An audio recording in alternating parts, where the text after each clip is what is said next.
Good morning everyone. कैसे हो आप सभी? आशा करता हूँ आप सभी अच्छे होंगे। आज हम पीओटी ट्रेनिंग मेथोडोलॉजी टीएम का मॉक टेस्ट 13 देखने वाले हैं, जिसके अंतर्गत हम टोटल 25 क्वेश्चनों को देखेंगे। इससे पहले हमने जो वीडियो कराई थी उसमें यदि आपको कोई डाउट हो तो आप कमेंट कर कर पूछ सकते हैं। तो बिना समय गवाए आज की वीडियो को स्टार्ट करते हैं। सबसे पहला क्वेश्चन है हमारा, which one of the following is not A search engine? निम्न में से कौन सा खोज सर्च इंजन नहीं है? फायरफॉक्स जो है वो सर्च इंजन नहीं है, बिंग भी सर्च इंजन है, याहू भी सर्च इंजन है, गूगल भी सर्च इंजन है। तो क्वेश्चन नंबर ए का option number C Firefox is right answer.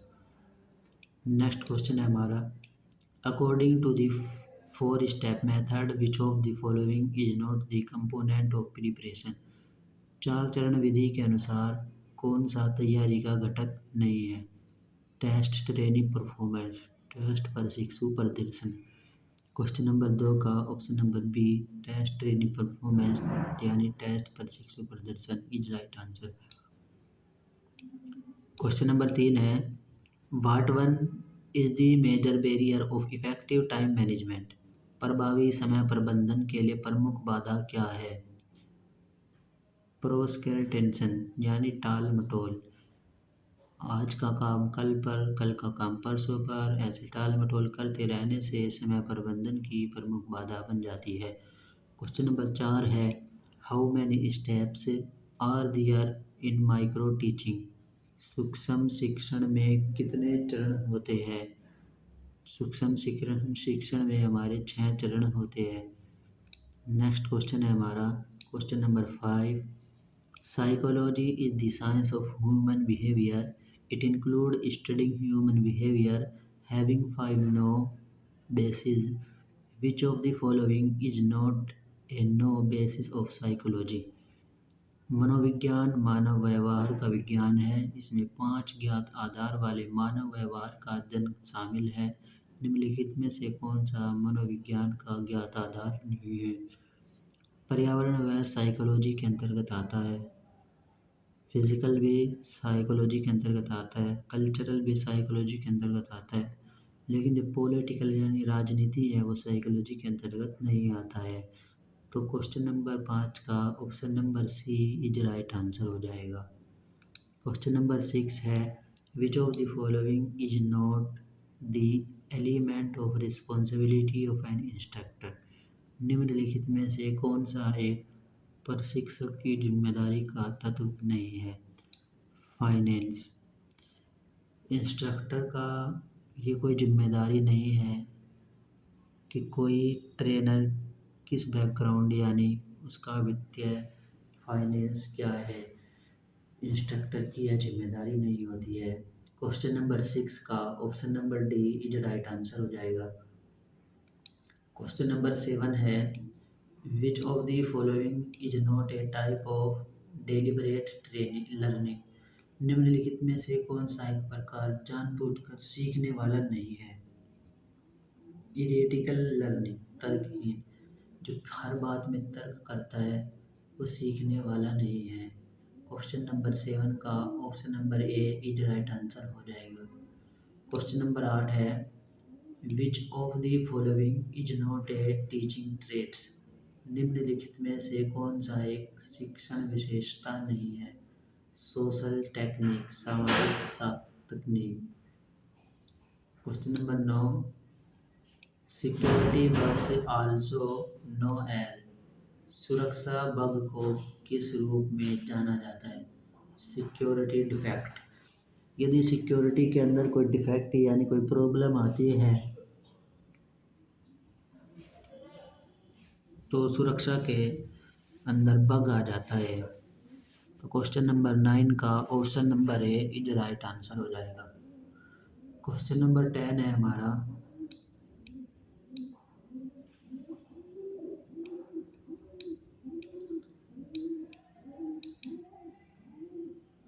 Question number 10 है हमारा, वह सॉफ्टवेयर प्रोग्राम जिसमें कंप्यूटर यूज़र का शोषण करने के लिए डिज़ाइन किया गया है और यह computer virus, worms, Trojan Trojan, adware आदि को कवर करने वाला एक व्यापक शब्द है। जो वायरस, वॉर्म्स, ट्रोजन और एडवेयर को जो कवर करता है वो एक शब्द होता है हमारा मॉलवेयर। क्वेश्चन नंबर 10 का option number A is right answer हो जाएगा। क्वेश्चन नंबर 11, वह कौन सा सॉफ्टवेयर है जब कंप्यूटर पर डाउनलोड किया जाता है तो अपनी हार्ड ड्राइव, निजी जानकारी और आपके इंटरनेट ब्राउजिंग डेटा के लिए स्कैन हो जाती है? SPY spare. क्वेश्चन नंबर 11 का option number C is right answer हो जाएगा। क्वेश्चन नंबर 12 है, as per the 5 factor theory which of these is a characteristic displace by people in the group openness. 5 factor theory के अनुसार इनमें से कौन सी विशेषता समूह में लोगों द्वारा प्रदर्शित की गई है? ओपनस। ऑप्शन नंबर सी इसका हो जाएगा इमेजिनेशन एंड इंसाइट, कल्पना और अंतर्दृष्टि। क्वेश्चन नंबर 13 है, when is the communication process said to be complete. संचार प्रक्रिया को पूर्ण कब कहा जाता है? When the receiver understand the message and respond. जब रिसीवर को पास संदेश चला जाता है, उसको समझ लेता है और उसकी कोई प्रतिक्रिया यानी रिस्पॉन्स देता है, तब संचार प्रक्रिया को पूर्ण माना जाता है। क्वेश्चन नंबर 13 का option number A is right answer हो जाएगा। क्वेश्चन नंबर 14 है हमारा, as per true colour system there are 4 response personality types which one is said to association with advantage. True colour system के अनुसार 4 व्यक्तित्व प्रकार है। कहा जाता है कि कौन सा सामूहिक कार्य से जुड़ा हुआ है? ऑरेंज टाइप, नारंगी प्रकार का जो कलर है वो सामूहिक कार्य से जुड़ा हुआ है। क्वेश्चन नंबर 14 का option number A is right answer हो जाएगा। Question number 15, why it is important to have a section of precaution in an experiment sheet. प्रयोग सीट में सावधानियों का एक भाग क्यों महत्वपूर्ण है? To list possible reasons of failure, विफलता के संभावित कारणों की सूचीबद्ध करने के लिए। क्वेश्चन नंबर 16 है, select example of social networks that can be used of learning. Learning के लिए उपयोग किए जा सकने वाले सामाजिक नेटवर्क के उदाहरणों का चयन करें। WhatsApp and LinkedIn. Question number 17 है, which of these bodies was set up to provide support specifically for engineering management and pharmaceutical education in the country। देश में इंजीनियरिंग, प्रबंधन और फार्मास्यूटिकल शिक्षा के लिए विशेष रूप से सहायता प्रदान करने के लिए कौन सा निकाय स्थापित किया गया है? AICTE। जो AICTE है उसके अंतर्गत engineering management and pharmaceutical education आती है हमारे देश की। नेक्स्ट क्वेश्चन है हमारा क्वेश्चन नंबर 18, आइडेंटिफाई से was in which a teacher can bring awareness about safety in school. उन तरीकों को पहचान जिनमें एक शिक्षक अपने स्कूलों में सुरक्षा के बारे में जानकारी ला सकता है। Keeping potentially dangerous chemicals and instruments away from common reach। संभावित खतरनाक रसायनों और उपकरणों को आम पहुंच से दूर रखना। पुट अप सेफ्टी पोस्टर, सुरक्षा पोस्टर लगाए। Installing fire executor and giving detail safety instruction. अब अग्निशामक यंत्रों को स्थापित करना और विस्तृत सुरक्षा निर्देश देना। तो ये तीनों इसके राइट आंसर हो जाएंगे, तो इसीलिए इसका राइट आंसर हो जाएगा option number D, all of these. Question number 18 का option number D is right answer हो जाएगा।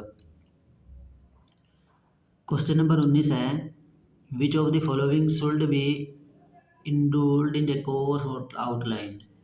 किसे पाठ्यक्रम की रूपरेखा में शामिल किया जाना चाहिए?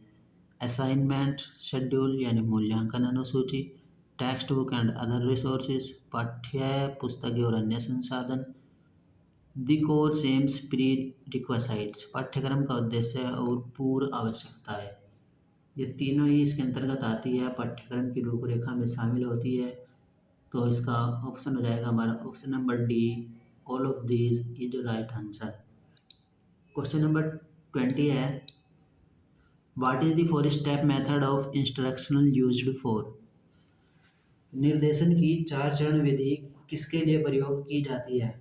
टेक्नोलॉजी एंड डिलीवरी, शिक्षण और डिलीवरी के लिए चार चरण विधि का उपयोग किया जाता है। क्वेश्चन नंबर 21 है हमारा, what is the virtual classroom. अब आभासी कक्षा क्या है। ऑनलाइन क्लासरूम को हम वर्चुअल क्लासरूम कहा जाता है। क्वेश्चन नंबर 22 है, व्हाट इज बी अनुपात सी रेटियो यूज्ड टू एक्सेस, मूल्यांकन करने के लिए उपयोग किया जाने वाला बी अनुपात सी अनुपात क्या है। कॉस्ट बेनिफिट एनालिसिस, लागत लाभ विश्लेषण। Question number A is right answer. Question number 23, आंशिक सीखने को भी अनैच्छिक सीखने के रूप में जाना जाता है। यहाँ सीखना डैश और अनुकरण द्वारा होता है। ऑब्जर्वेशन यानी अनुक्षेपण करना। क्वेश्चन नंबर 24 है, पढ़ने का नियम डैश पढ़ने के स्टेप के आधार का निर्माण करता है। प्रिपरेशन, हम यदि हमारी प्रिपरेशन अच्छी होगी तो हमें पढ़ने में मज़ा आएगा और हम एग्ज़ाम को क्रैक कर सकते हैं। क्वेश्चन नंबर 25 और सबसे सिंपल क्वेश्चन आज की वीडियो का और सबसे लास्ट क्वेश्चन रहने वाला है हमारे आज इस वीडियो का। तो एनएसडीसी की फुल फॉर्म पूछी है इसमें। एनएसडीसी की फुल फॉर्म होती है हमारी नेशनल स्किल डेवलपमेंट कॉरपोरेशन। आपके लिए एक टास्क है, जो एटीआई है, एटीआई का नाम बदलकर एनएसटीआई कब किया गया, आपको कमेंट में बताना है। और आज की वीडियो में इतना ही, मिलते हैं नेक्स्ट वीडियो में। तब तक के लिए धन्यवाद। जय हिंद।